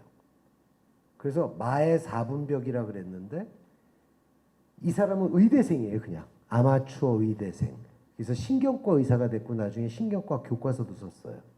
로저 베니스타라는 사람인데 이 사람이 나는 그냥 16분의 1초씩 계속 줄이겠다. 그러고서 계속 뛰어서 라스트 스퍼트라는 개념도 만든 사람이에요. 마지막에 온 힘을 다 짜내서 결국 기록을 깼어요. 1954년도에 3분 59초 04초. 근데 이건 무슨 천재 얘기잖아요. 그죠? 근데 그 당시까지 스포츠 과학자들이 한 얘기는 그거래요. 절대로 인간의 몸으로는 4분을 못 깬다. 폐가 터지거나 뭐 문제가 있어서 절대 안 된다라고 규정했었는데 이 사람이 깼어요. 근데 깬 게 중요한 게 아니고 그 다음 1년 동안 37명이 저 기록을 깼어요. 그죠? 그 다음에 2년 내로 수백 명이 갑자기 기록을 달성했어요. 갑자기. 몇십 년 동안 안 깨지던 것이. 그게 뭘까요? 아니 그냥 무슨 뭔 의대생이 이거 깼는데 내가 왜 못 깨?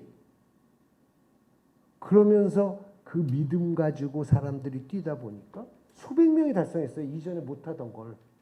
그래서 저는 직원들한테 그런 얘기해요. 마케팅을 한다는 건 사실은 무엇이 된다라고 믿고 그걸 지속적으로 노력을 하면 될 수 있어요. 근데 질에 안 된다 그래요. 그래서 이분은 제가 직원들하고 굉장히 이 마지막 결승점을 통과하는 사진이에요. 그래서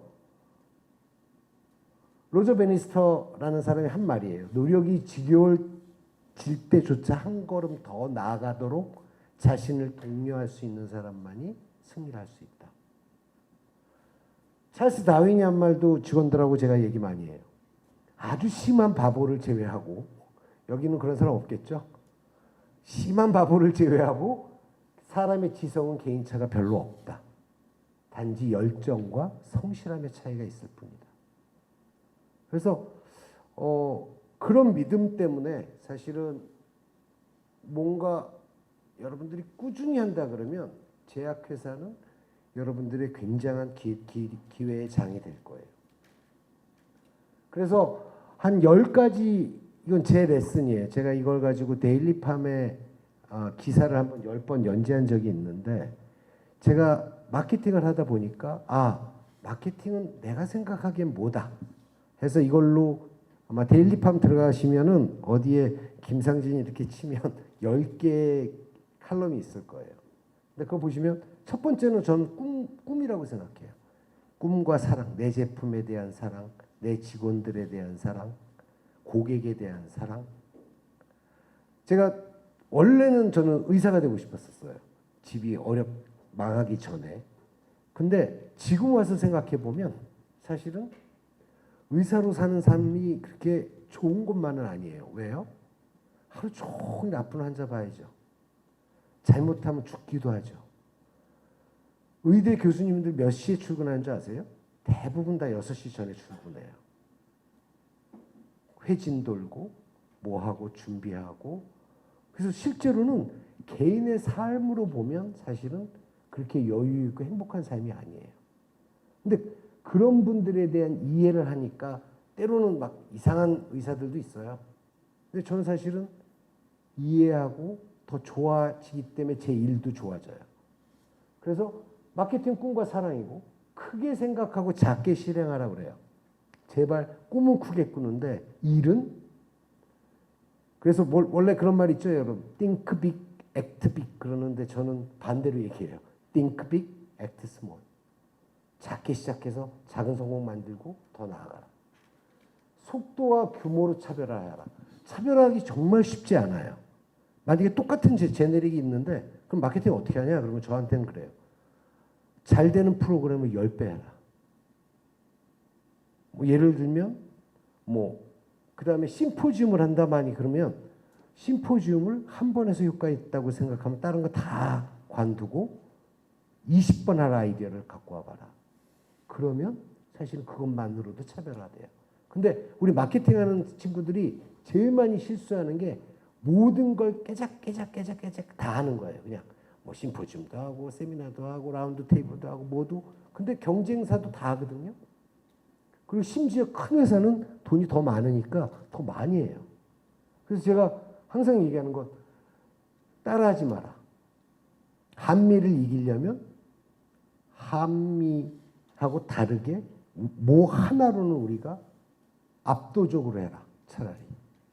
그러지 않으면 이길 수 없는 거예요. 그래서 차별화해라. 이길 수 있는 곳에 싸워라. 막 신제품이 나왔어요. 우리 막 신규 하라고 직원들 막 동의하면 거래 안 하는데 막 가는 건 사실은 닭질이에요. 우리랑 거래가 있고 어느 정도 유대가 있는 데를 먼저 들어가야죠. 거기가 이길 수 있는 곳이에요. 물 들어올 때 노져라 그래요. 찬스 기회가 왔을 때 확 달려들어라. 이게 제가 아까 초반에 얘기했던 센스 오브 얼전시예요. 그냥 평소 때처럼 하는 게 아니고 뭔가 기회가 왔을 때는 전사적으로 움직이고 올인해서 기회를 살려야 돼요. 이거는 제 보스가 했던 말이에요. 10번 찍으면 넘어갈 나무를 9번 찍으면 넌 역적이다 그랬어요. 왜냐면 누가 와서 한번 톡 쳐서 넘어뜨릴 거니까. 되게 대충 하다가 그래서 저 역적 소리를 엄청 많이 들었어요. 제 보스한테. 너 하다가 왜 9번 찍고서 관두냐. 응? 10번, 11번, 12번 찍으면 넘어갈 텐데. 끝없이 도전하라. 사실은 저는 사실은 제 학교 선배님들이 제 보스였는데 정말 징그럽게 혼나고 징그럽게 많이 그 챌린지 받아서 끊임없이 도전하라는 사실은 그분들한테 배운 거예요.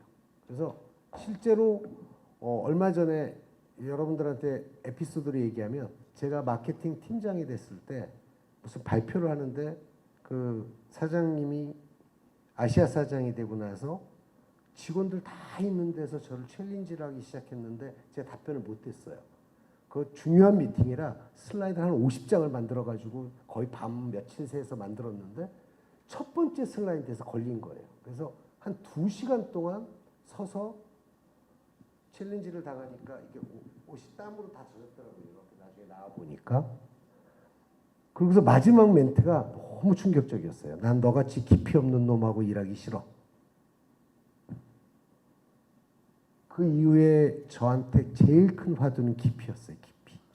내 일의 깊이가 뭘까. 그래서 그분 아직도 만나요. 그래서 저번에 만났을 때는 지금 미국 사시는데 들어오셔서 제가 밥 먹으면서 그랬어요. 아직도 사장님 덕분에 밥벌이하고 살고 있습니다. 그때 그렇게 혼났기 때문에 깊이를 계속 생각하고 직원들한테도 강조하고 남들과 다르게 생각하라. 똑같이 해가지고는 이길 수 없다. 빠르게 실행하라. 아까 70% 알코올이 여기서 나온 거예요. 정보 다 못 모은다. 70% 모으면 충분하다. 실행해라. 마지막은 스스로 동기부여하라. 저는 사실은 우리가 동기부여하면 누가 이렇게 주는 거라고 생각하잖아요. 그죠? 근데 여러분들 나중에 조직 생활을 한다 그러면 사실은 동기는 스스로 부여를 하는 거예요.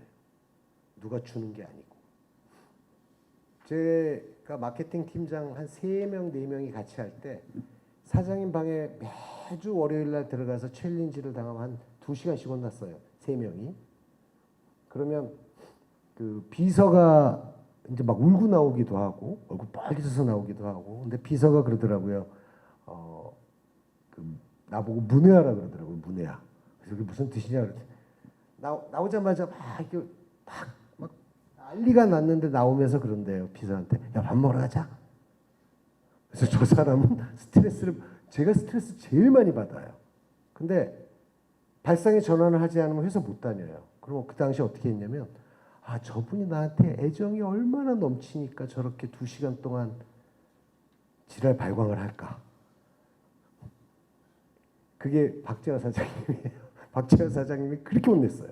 근데 그렇게 혼나면서 뭐 하나를 캐치하자. 그걸 캐치해서 내가 임프루브하면 나아지지 않을까? 난 성장하지 않을까? 그래서 한번 생각해 보세요. 동기부여는 스스로 하는 거예요. 그렇게 스트레스 받는다고 해서 나가고 그래가지고는 내 커리어를 쭉 쌓을 수 없잖아요. 그래서 제가 10년, 33년 동안 하면서는 마케팅을 이렇게 생각 한번 해보자 하고 직원들하고도 강조하고 있습니다. 임프레시브 마케팅 매니저는 어떤 사람이에요? 아마 여러분 이 두 장 슬라이드가 어쩌면 여러분들이 내가 마케팅 해볼까요? 내가 적당할까? 한번 생각하는 단초가 될 거예요. 좋은 마케팅 매니저는 저는 이렇게 생각해요. 전략적 사고를 할 수 있는 사람.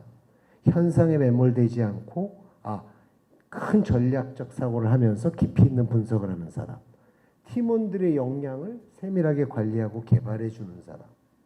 긍정적인 자세로 오가니제이셔널 띵킹을 하는 사람. 주요 고객을 직접 관리하는 사람. 직원들에게 공을 돌리고 책임을 지려 하는 사람. 사실은 저런 사람하고 일하고 싶잖아요. 그죠? 결과를 만들어내는 열정과 집요함이 있는 사람. 겸손함으로 지속적으로 자기 개발하는 사람. 리더십 마케팅의 롤모델이 되는 사람. 디테일이 강해야 돼요. 사실은. 큰 그림만 그려서는 사실은 승부는 디테일에서 나요. 디테일이 강하면서도 큰 그림을 보려는 사람. 솔직, 진정성, 솔선수범으로 팀을 만들어가는 사람. 그래서 제가 최근에는 사람이 얼마나 중요하냐면 저희 회사 아직 작기 때문에 마케팅 헤드가 좋은 사람이 필요한데 우리 회장님이 어서 고객한테 듣고서 동아제약의 어떤 사람이 굉장히 훌륭하대요. 그래서 회장님이 만나서 한번 영입해보겠다 그러니 노한 거예요. 그 조그만 회사 왜 가냐. 그래서 저한테 오셨어요. 저 사람 꼭 한번 데리고 일을 하고 싶은데 사장님이 좀 어떻게 모셔와 주십시오. 그래서 이거 에피소드예요. 지금 일 잘하고 있는데 2년 걸렸어요. 그 사람. 2년 동안 밥 먹고 또 거부. 그랬더니 또 어떻게 하니까 그 사람 절친이 제가 옛날에 같이 근무했던 사람이에요. 그래서 같이 골프도 치고. 그래서 2년을 공을 막 들였는데 마지막 날 골프를 같이 치는데 너무 놀라운 일이 벌어진 거예요. 이 사람 그날 저한테 안 간다고 최종 얘기하려고 나왔대요. 왜냐면 그 회사에서 동아지역에서 너무 잘 나가는 사람이니까. 근데 마지막 골프를 치는데 이글을 했어요. 그 사람이. 이글하면 다음 라운딩을 내야 되거든요. 그래서 제가 그랬어요. 너 운명이다.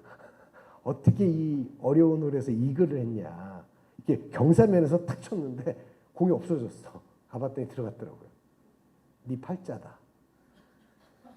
그래가지고 다음 라운딩 하면서 어사부사해서 저희 회사 왔어요.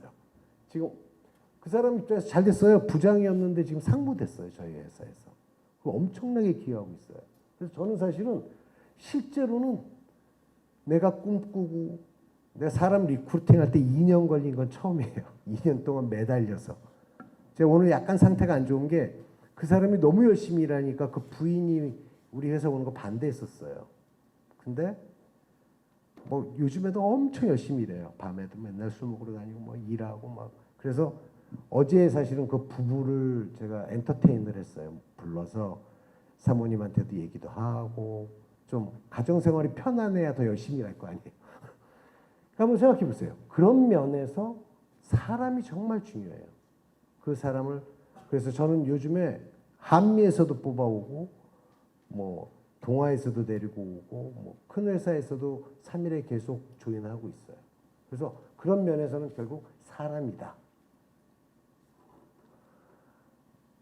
인사이트를 갖는 게 중요해요. 사실은 여러분들이 나중에 정말 마케팅을 하신다 그러면 어떤 인사이트를 가지고 일을 할 건가. 그래서 제가 좋아하는 책들이에요. 꼭 한번 읽어보시면 좋을 것 같아요. 대표적인 게 카르마 경영은 이나모리 가조라는 사람이에요. 일본의 경영의 3대 신이라는 사람. 정말 멋있어요. 저 사람은 스님이 됐어요. 은퇴하고. 근데 일본 항공에서 적자가 너무 심해지니까 이 사람을 구원투수로 불렀는데 다시 가서 3년 만에 흑자로 전환시켰어요. 그래서 카르마 경영, 업이다. 왜 경영해야 하는가? 어떤 철학을 갖고 해야 되는가? 그래서 굉장히 좋은 책이고 샘 월트는 누구예요? 혹시 아시나? 월마트 창업자예요. 근데 나중에 여러분들이 혹시 자서전을 하나 읽고 싶으면 이 책을 한번 읽어보세요.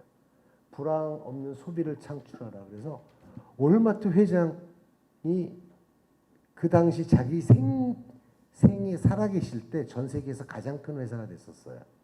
근데 제가 뭐가 인상적이냐면 이 사람 책에 그런 말이 나와요. 우리는 평범한 사람들을 하고 기적을 만들었다 그래요. 심지어는 자기의 운전사가 글로벌 HR 헤드가 됐어요. 그러니까 MBA 안 뽑고 그냥 평범한 사람들을 가지고 그런 회사를 만들어요. 너무 자기 일을 소중하게 여기는 사람이에요. 그래서 월마트 여러분 할인 매장이잖아요. 미국에서 저기 아칸소 이런 데서 새롭게 뭐를 이렇게 개장을 하면 그 월마트를 개장을 하면 회장님이 날아간대요. 날아가서 뭐 하는 줄 알아요? 난 그것도 너무 인상적이었어요. 좋아하지 않으면 못 하는데 타이드라는 세제를 산처럼 쌓아놓는데요. 공터에 산처럼 쌓고 이거 오늘 다 팔자. 그래서 회장님이 막 광대옷 입고 같이 춤추고 막 한대요. 그리고 그걸 다 판대 진짜. 그러면 여러분 이게 뭐냐면 아니 회장님 월마트 회장이 왔대. 마을 사람들 다 모일 거 아니에요. 그걸로 광고가 끝나는 거예요. 그냥 월마트라는 상점이 그 마을에서 정착하는. 그래서 이 사람은 굉장히 경영 철학이 좋아요. 그래서 이것도 한번 보실 필요 있고 좋은 기업을 넘어 위대한 기업은 굉장히 좋은 책이에요. 사실은 조직에 관한 왜 100년 가는 기업이 있고 30년 가는 기업이 있고 오래된 기업이 왜 망하는지 그걸 분석해서 다뤄놓은 조직론에 관한 아주 좋은 책이고 뭐 일의 기쁨, 알랭드 보통도 좋고 책 보셨으면 좋겠고 여기 이거 한번 보실래요? 벌거벗은 통계야? 왜냐하면 여러분들은 숫자를 만약에 마케팅을 하게 되면 약사들을 조직 생활하면 데이터를 봐야 돼요. 근데 여기 재미난 예가 하나 있어요. 만약에 어떤 시골의 바에 10명이 앉았는데 평균 연봉이 만약에 5만 불이다. 그죠? 근데 평균의 오류를 얘기를 하는 거예요. 거기에 만약에 빌 게이츠가 들어가면 그죠? 갑자기 몇백만 불이 되는 거잖아요. 평균이. 근데 평균은 사실은 그 전체를 대별하지 않아요. 어떤 때는 대별하지만. 그래서 중앙값이나 최빈값을 써요.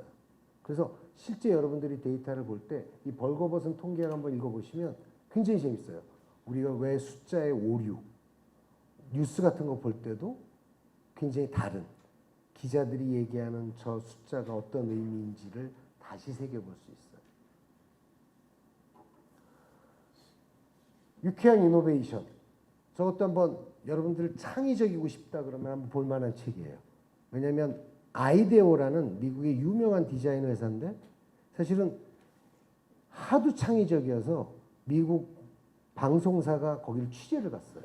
그래서 뭘 했냐면 쇼핑 카트를 디자인을 일주일 내로 해라 라는 걸 하고 걔네들이 어떻게 움직이나를 본 거예요. 근데 여러 사람이 모여서 막 아이디어를 내고 포스트잇에 막 붙인 다음에 막 토의를 해서 몇 개를 뽑은 다음에 최고의 강점은 뭐냐면 바로 만들어요.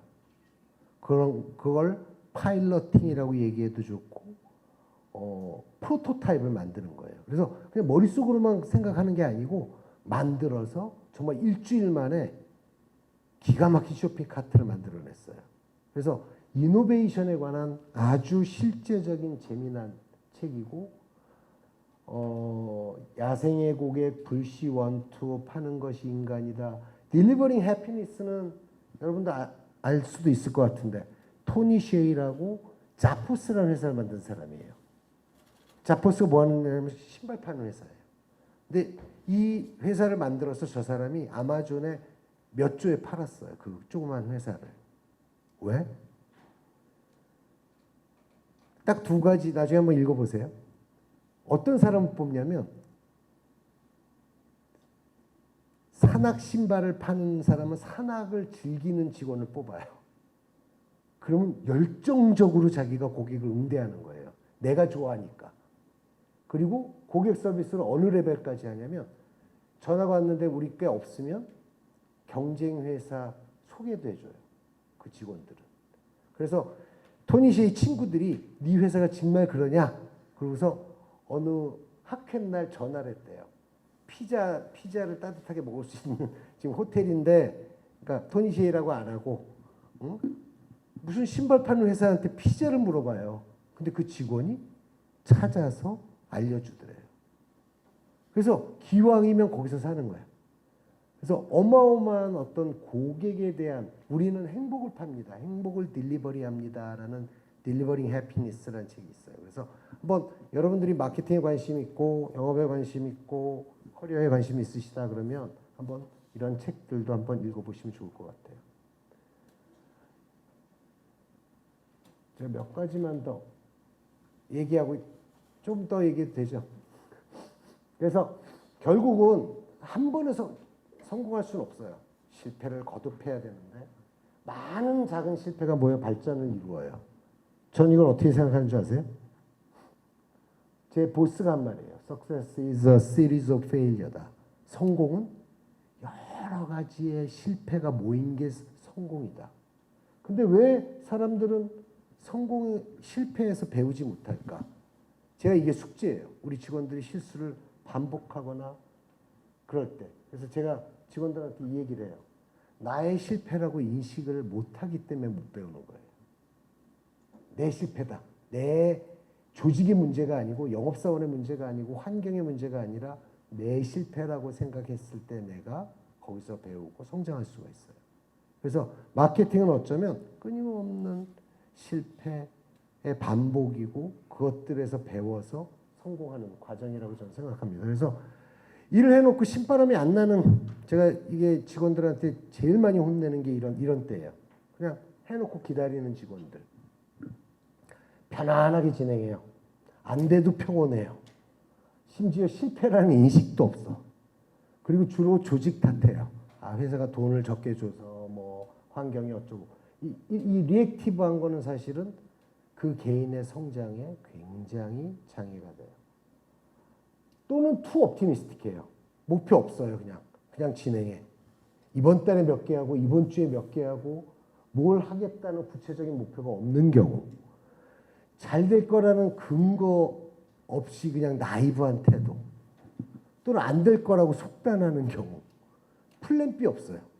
왜냐면 모든 건 사실은 내 계획대로 안 돼요. 그러면 플랜 B가 있어야 되거든요. 플랜 B를 안 만드는 경우, 굉장히 네거티브하거나 깊이가 없는. 제가 아까 제 보스한테 혼났다 그랬죠. 저는 평생에 그게 트라우마가 돼서 항상 뭘 할 때마다 내 깊이가 뭘까? 이걸 해야 되는 이유와 어떻게 하면 다르게 할까? 어떻게 하면 깊이 있게 할까? 한번 직원들한테도 이걸 계속 강조를 해요.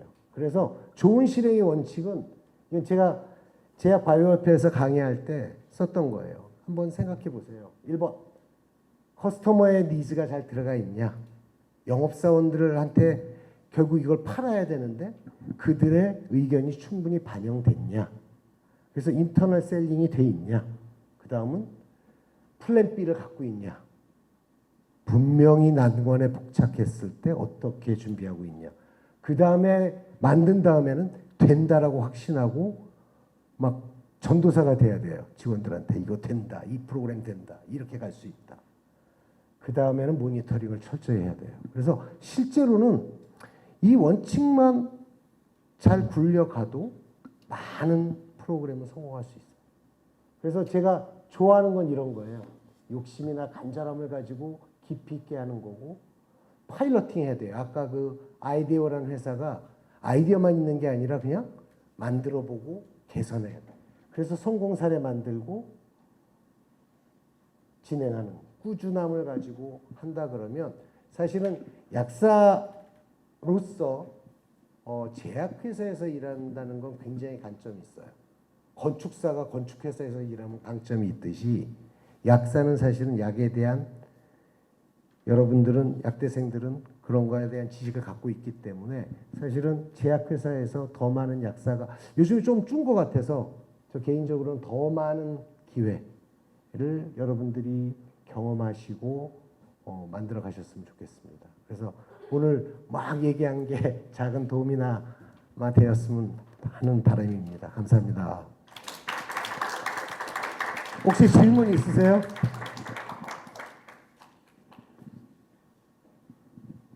마이크 좀, 예.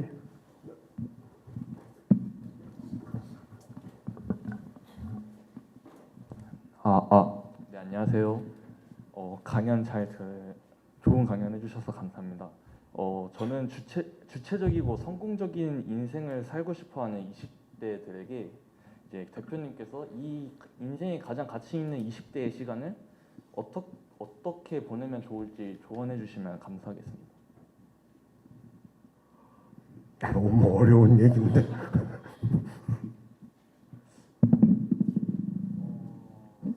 제가 아까 저는 아무 생각이 없었어요. 학교 다닐 때도 그냥 아까 말씀드렸잖아요. 뭐 어머니가 약대 지원해 놨으니까 수학 싫으니까 약대 가볼까? 약대 간 거고 공부도 안 하고 맨날 탈춤 추고 연극하고 그러다가 그 대신 자신감은 엄청 팽배했었어요. 나는 성공할 거다. 서울 약대를 졸업한 플러스 마이너스 5년 내에서 가장 성공한 사람이 될 거야. 막 살짝 또라이였어요. 근데 하나 제가 좋아하는 건 술도 정말 왜 술퍼맨이 역대 약대 역사상 그렇게 많은 사람이 술을 좋아하고 많이 먹었지만 술퍼맨이라는 별명을 가진 사람 딱 2명 있었어요. 82학번 선배 하나 있고 저였어요. 얼마나 많이 먹으냐면 제가 한 400일 먹는다 그랬어요. 400일 1년에. 왜냐하면 낮술이 있으니까. 그래서 근데 제가 성공적인 커리어를 쌓기 제가 추천하면 책을 보는 걸 습관을 만드는 건 정말 중요한 것 같아요. 저한테는 중요했어요. 그래서 책을 거의 손에서 놓지 않고 살았다고 생각을 하고 두 번째는 그냥 이게 좀 미칠 수 있는 사람이 나는 좋은 것 같아요. 내 일에 무엇에. 그래서 그러려고 노력하시면 사실은 책 보시고 꾸준하면 근데 그다음에 또 하나는 사실은 그 제 보스가 저한테 한 말을 대신 얘기해 드릴게요. 제가 인터뷰를 굉장히 힘들게 들어갔는데 그분이 하신 이론이 있어요. 덤벨 이론이 있는데 이 아령 무거운 걸 100명한테 주고서 한 달을 하라 그러면 한 30명은 한대요.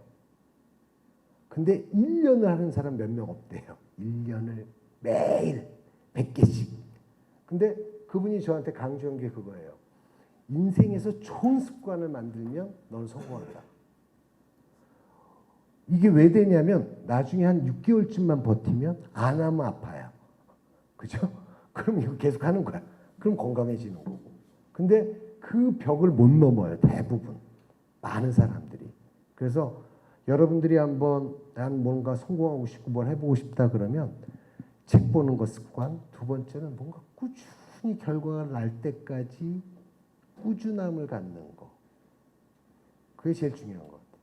그래서 그분이 또 다르게 저한테 하신 얘기. 그분은 제주도 사람이에요. 장정훈 회장님이라고 우리는 부르는데 제주도 깡촌 사람이에요. 그래서 제주도에서 고2 때 기차를 처음 봤대요. 서울 와서. 그리고 거기 그때는 다 그냥 뭐 은행 취직하면 장땡인 줄 알았던 시절에 그분은 그래서 근데 서울 와서 보니까 가야 되겠다. 공부해야 되겠다. 그래서 서울약대를 갔어요. 근데 웃긴 건 집이 너무 돈이 없어서 근데 영어를 너무 잘하세요. 그래서 제가 어떻게 그렇게 잘하세요? 그랬더니 회사에서 자기는 영어를 하고 싶어서 2년간을 점심을 거르고 학원을 다닌 거예요. 회사 타이트하니까 나가서 학원 돌아와서 간단히 먹고 그래서 어마어마하게 끈기가 있는 사람이에요. 그러니까 결국은 승부는 뭘로 나냐면 꾸준함으로 끈기로 나요. 그래서 그런 면에서 내가 그걸 길러보는 건 그런 연습하는 건 굉장히 중요해요. 운동? 만약에 운동 10년 했다 그러면 전 사실은 그런 사람 뽑아요. 그냥 별로 걱정 안 해요. 특히 운동 이게 체육학과 출신 좋아해요. 저는 왜냐하면 육체적인 한계를 너무 본 사람들이 사실은 쉽게 포기하지 않아요. 그래서 그런 면에서는 한번 참고 한번 해보십시오. 또요. 네.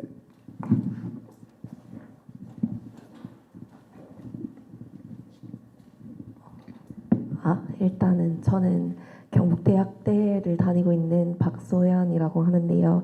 일단 강의 2시간 동안 너무 재밌게 잘 들었고, 사실 책 관련해서 제가 질문하고 싶은 게 있는데, 책을 저도 이제 매일 읽는 거를 연습을 한 지 한 6개월 정도 됐는데, 사실 책에서 읽는 내용들이 저한테 처음에는 되게 와닿았다가 또 그렇게 남거나 인사이트까지 이어지려면 제가 또 추가적으로 책을 그냥 읽는 것만 하는 게 아니라 뭔가 추가적으로 기록을 남기거나 해야 되는 게 있다고 생각하는데, 그게 아직은 좀 어려워서 혹시 추천해 주시고 싶은 방법이 있으신지 궁금합니다. 제가 쓰는 방법만 얘기할게요. 저는 책에다 메모를 굉장히 해서 누굴 책을 못 빌려줘요. 일기장 같이 돼요. 책을 보다 보면 밑줄을 쫙 그어요. 좋은 거. 근데 이게 나중에 제가 강의할 때 많이 쓰게 돼요. 그래서 쓰고 저는 계속 저만 그런지 모르겠는데 이걸 제 학업에 적용하면 어떨까? 책 보다가 이걸 이렇게 쓰면 어떨까? 그래서 제 책은 나중에 제가 이렇게 되돌려 보면 굉장히 우스울 때도 있고 내가 그때 그런 생각했구나. 그래서 끊임없이 저는 적용하려고 그래요. 그냥 책을만 보는 게 아니고. 그리고 책이 책을 꼬리를 이어요. 계속. 이 책을 보다 보면 이 작가의 다른 책도. 예를 들면 저는 책은 여러분들 마케팅 책만 읽지 마시고 다 보세요. 저는 무라카미 하루키를 너무 좋아해서 무라카미 하루키 책은 다 봤어요. 이번에 나온 것도 도시와 그 불확실한 벽들도 나오자마자 사서 읽었고, 그렇게 전부를 다 읽은 작가가 몇 명 있어요. 김훈씨, 무라카미 하루키, 시오노 나나미, 오르한 파무, 이런 사람들 거는 사실은 그러니까 작가로도 보고 소설도 보고 음악도 보고 다 도움이 돼요. 사실은. 그래서 책은 어렵게 만화책 저는 대학교 1학년 때 얼마나 공부를 안 하냐면 만화가게에 가서 2달 동안 만화가게 통째로 다 봤어요. 학교도 안 가고. 약간 미쳤죠. 그러니까 막 누워서 보다가 목이 너무 아프니까 이쪽으로 누워서도 보고 만화가게를 다 봤는데 사실은 그게 굉장히 좋은 습관이 됐어요. 책에 대해서. 그래서 도움이 되시려면 사실 적어보세요. 내 생각을 옆에다. 이걸 내 지금에 적용하면 어떻게 적용해 볼 수 있을까? 그리고 끊임없이 시행착오를 겪어요. 제가 농담 삼아 그 얘기해요. 저는 그 헬스비로 2천만 원쯤 날렸다 그래요. 왜냐면 매년 초에 항상 헬스를 등록을 해요. 연으로 계약하면 싸니까. 그리고 한 대번 가다가 갑자기 술도 먹었고 심장이 안 좋을 것 같아가지고 빠지다 보면 1년에 10번도 안 가요. 근데 어떤 때 요즘에는 굉장히 열심히 해요. 왜?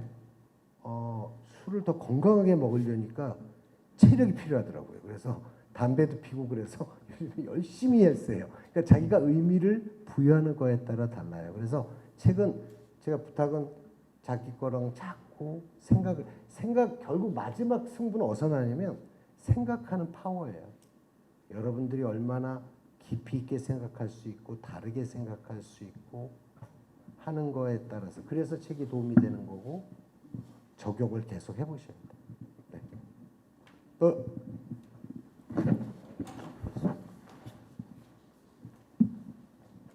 네, 안녕하세요. 저는 삼육대학대 다니고 있는 김주연이라고 합니다. 먼저 오늘 너무 좋은 강연 감사드린다는 말씀 드리고 싶고, 저희 질문은 영업 마케팅 이제 측면에서 약사보다는 마케팅 관련 학과 친구들이 더 강점이 있을 것 같은데, 회사 입장에서 이런 영업 마케팅에서 약사를 뽑는 이유와 만약에 제가 지원을 한다면 그런 친구들과 비교를 했을 때 저의 강점을 어떤 측면으로 가져가야 할지 궁금합니다. 약사는 강점이 있어요. 왜냐하면 약에 대한 이해가 특히 만약에 경영대가 오면 어떤 배리어가 있냐면 일단 이과적인 지식이 부족해요. 생리학 가르치기도 힘들어요. 사실 시간이 좀 걸려요. 그렇죠? 문과 이과가. 그래서 훨씬 출발점이 좋은 건 맞는데 제가 얘기한 것처럼 사실은 인문학적인 지식이 많이 부족해요. 우리 약대 친구들이. 그래서 그거에 대해서는 끊임없이 관심을 가지셔야 돼요. 그래서 저는 사실은 그다음에 또 한 번 에피소드를 얘기해 줄게요. 제가 얀센에 있을 때 MBA들을 엄청 뽑았었어요. 미국 유수한 대학의 MBA들을. 근데 MBA들이 오니까 높은 직급으로 월급 많이 받고 오잖아요. 그래서 우리 직원들이 막 흔들리더라고요. 그래서 저한테 와서 팀장님 이거 큰일 났습니다. 지금이라도 MBA 가야 되는 거 아닙니까? 그래서 제가 해준 말이 있어요. 가라. 근데 2억쯤 든다. 너 돈 있냐? 월급 없이. 가. 근데 걱정하지 마라. 제가 장담한 이유가 뭐냐면 제약회사는 그 나름의 어려운 점이 있는 거예요. 고객을 만나야 되고 영업을 해야 되고 사람을 움직이고 MBA가 무조건 쟤네들 다 성공하지 못할 것이다. 내가 장담한다. 하지만 네 노하우 알려줘라. 너 미국 안 가고 MBA를 졸업할 수 있다. 걔네들 거 배워라. 그래서 저는 그 몇 명하고는 굉장히 친해요. 근데 질문은 제 거 노하우 주니까 걔도 주고. 그래서 실제로 MBA 중에 성공한 사람은 딱 한 명밖에 없어요. 얀센에서 10몇 명을 뽑았는데. 왜? 딴 데 가는 거예요. 뭐 미래에셋으로 가든 뭐 딴 데로 가요. 왜? 여기 있는 것보다 월급 더 준다 그러면 또 가고. 그래서 실제로는 저는 사실은 MBA도 장점은 있지만 약사로서 여러분들이 지금 공부하는 거 외로도 인문학적인 거나 경영학을 부전공을 한다든가 또는 뭐 심리학을 부전공을 한다든가 청강을 한다든가 끊임없이 관심을 갖는다 그러면 저는 사실은 그냥 다른 과보다는 훨씬 더 장점이 있다고 생각을 해요. 이 산 증인이잖아요. 학사밖에 안 했는데 아직도 사장하고 있잖아요. 또요.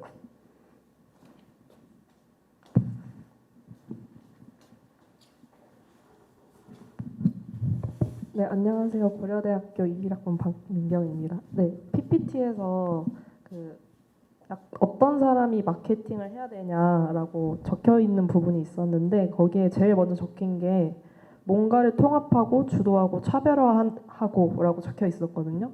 네, 여기서 뭔가를 통합하고라는 의미가 이 의미가 어떤 의미인지 좀 설명을 듣고 싶습니다. 사실은 마케팅을 한다는 건 단순하게 얘기하면 그냥 제품 디테일해서 고객이 사주면 되는 거잖아요. 근데 통합한다는 게 굉장히 다양한 스테이크홀더가 있어요. 그러니까 그냥 단순하게 이렇게만 생각하면 피상적으로 일을 하게 되는데 실제 의사의 관점에서는 뭐가 포인트고 병원에 들어가려면 드럭 커미티라는 걸 거치면 거기에 관련된 약제부, 구매부 또는 재단 여러 스테이크홀더가 있어요. 그래서 실제 전략적으로 통합적으로 사고하는 능력이 있는 사람이 마케팅을 하기가 좋아요. 사실 피상적으로 해가지고는 마케팅 팀장이 안 돼요. 그래서 통합한다는 의미가 나는 사실은 뭔가 이렇게 여기 있는 거 여기 있는 거 여기 있는 거 이렇게 모아서 뭔가 플래닝하는 걸 좋아한다든가 이걸 가지고 기획하는 걸 좋아하는 이런 사람들이 마케팅을 잘할 수 있어요. 그래서 좀 답이 안 되는 것 같은데. 질문 더 있으신가요?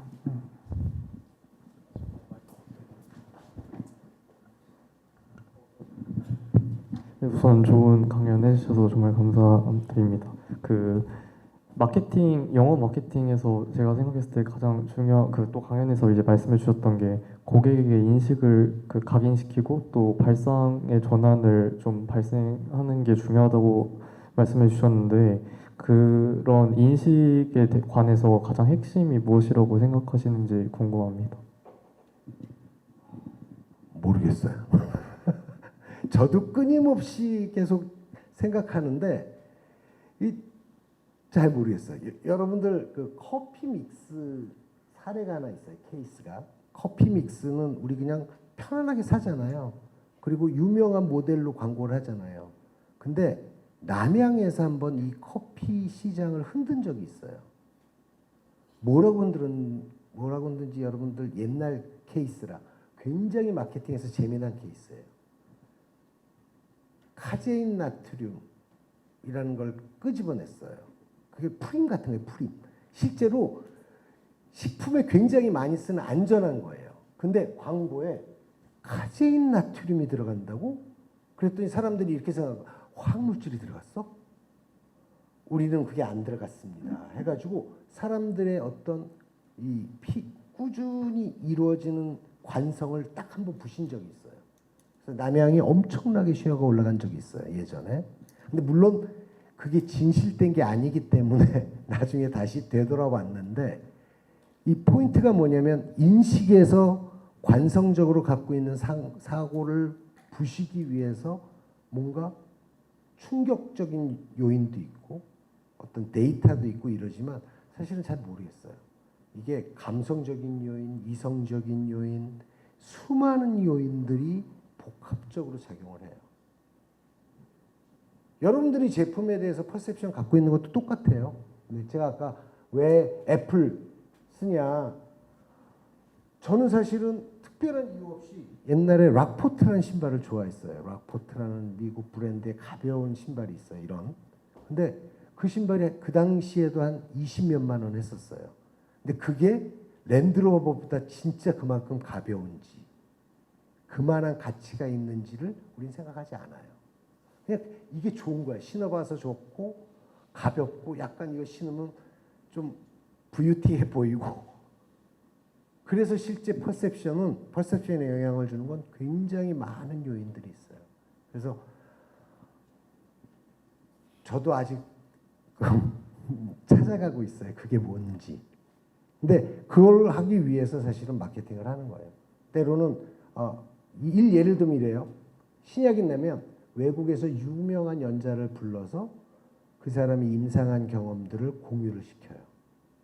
그 다음 어떤 환자한테 이 약을 쓸 수 있도록 임상도 해요. 발매 후 임상도 하고 그 다음에 이 사람의 좋은 경험을 다시 쉐어를 시켜요. 자꾸. 우리 친구가 야, 이 영화 재밌어 그러면 보고 싶어지죠. 워드 오브 마우스처럼 의사도 똑같아요. 주변 동료 의사가 써보고 자기가 써서 또 좋은 케이스를 쓰게 만들어야 돼요. 처음에 페일하면 사실은 약을 판촉하기가 굉장히 어려워요. 환자 약 써봤더니 환자가 막 부작용 나고 뭐 안 좋더라. 그러면 처음에 그런 효과를 볼 만한 환자를 잡아서 처방해 볼 수 있게 유도하는. 그래서 이 일련의 과정이 그 사람의 퍼셉션에 영향을 줘요. 근데 사실은 정확히 뭐라고 제가 답변 저도 공부하고 있어요. 네. 또요. 질문 더 없으신가요? 제가 하나 해도 되겠습니까? 네. 그러니까 업계 관련 질문 저도 하나 드리고 싶은데 그 의약품 분야를 구분을 할 때 예전부터 이제 구분되어 있는 방식이 이제 아까도 얘기하셨지만 창약, 제약, 용약으로 크게 나누더라고요. 나누는데 예전에 이제 그 제가 만나뵀던 다이치 산교 이제 김대중 대표께서 육약이라는 표현을 하셨습니다. 그래서 이 의약품 분야의 육약이 좀 더 이제 활성화되고 발전되어야 한다라는 얘기를 하셨었는데 지금 대한민국 제약 산업은 신약 개발 그리고 이제 전문의약품의 도입이라는 부분에서는 도입으로 이제 그 규모를 키워가고 있는 부분에서는 창약이나 제약 그리고 뭐 용약까지 이어서는 분명한 뭐 괄목할 만한 성장을 하고 있다고 보이나 그 육약이라는 측면에서 볼 때 순수 마케팅을 좀 더 명확하게 적용할 수 있는 일반 의약품의 부분에 대해서는 그 전문의학이 성장하는 거에 비례해서 너무 빠르게 쇠퇴하고 있지 않나 싶거든요. 그래서 그 육약을 활성화하고 제약 마케팅을 활성화하기 위한 측면에서 일반 의약품의 활성화의 방안을 생각하고 계신 부분이 있다면 좀 질문이 포괄적이긴 한데 굉장히 어려운 것 같아요. 네. 그 특히 의약 분업 이후에 약사들이 매약에 대한 관심이 확 떨어졌어요. 그죠?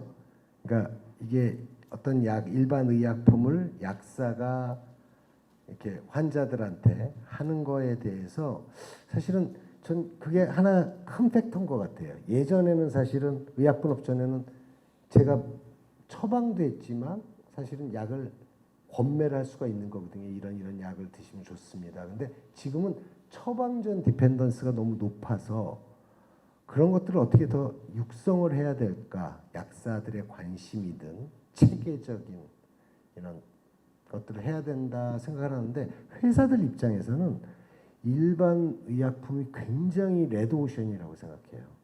사실은 들어가서 새로 성공하는 일반 의약품이 굉장히 적어요. 광고도 그렇고 실제로. 근데 이제 지금 전문 의약품 가격을 계속 깎기 때문에 실제로는 일반 의약품에 대한 관심은 높은데 이게 어렵다라고만 인식되는 게 일반적이에요. 그래서 대표적인 게 지금 옛날 약들 광고를 많이 하잖아요. 다시 어느 정도 나가는 약을 그냥 리피트하는.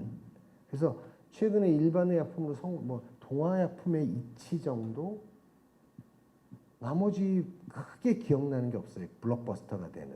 그래서 현재로 보면은 조금 그 약사의 롤이든 또는 어떤 광고에 대한 우리나라의 규제든 이런 것들이 통합적으로 변화가 생기지 않으면 저는 한동안은 어려울 것 같아요. 회사들도 관심은 많은데 예를 들면 건기식 오히려 더 많이 하잖아요, 지금. 그래서 건기식 같은 경우에는 여러분 알죠? 비타민 파우더, 액제 이런 거 예를 들면 일동 몇 군데가 탁 선점하고 나면 저희도 냈는데 거의 망해가고 있거든요. 그래서 실제로는 메이저 플레이어가 되지 않으면 후발주자로는 계속 레드오션이 돼가는 것 같아서 현재로는 좀 노력은 해야 되는데 만만치는 않다고 봅니다. 네, 감사합니다. 네. 뭐 늦은 시간까지 하여튼 제 경험을 위주로 주로 말씀드렸는데 도움이 되셨기를 바라고 꿈을 좀 크게 꾸셨으면 좋겠어요. 제약업은 앞으로 계속 될 거예요. 그리고 우리나라 아까 국장님 얘기하신 것처럼 실제로 우리가 신약 개발에 나간 거 이후로 괄목할 만한 성과를 만들고 있는 거예요. 한국이. 대단한 나라예요. 근데 아직은 우리나라 제약 시장이 적어요. 글로벌에 비하면.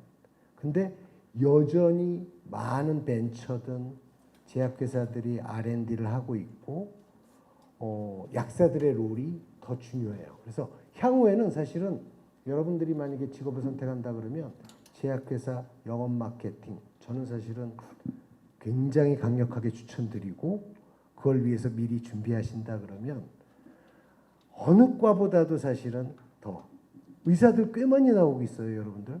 알죠? 제약회사에서 일하는 의사가 300~400명쯤 돼요. 지금 아마 400명 넘었을 거예요.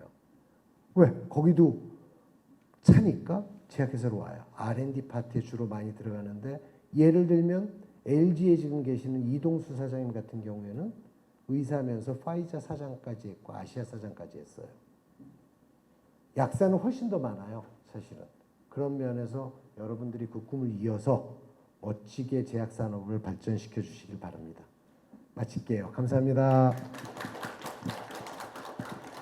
네, 긴 시간 강의해 주신 삼위제약 김상진 대표님께 진심으로 감사드립니다.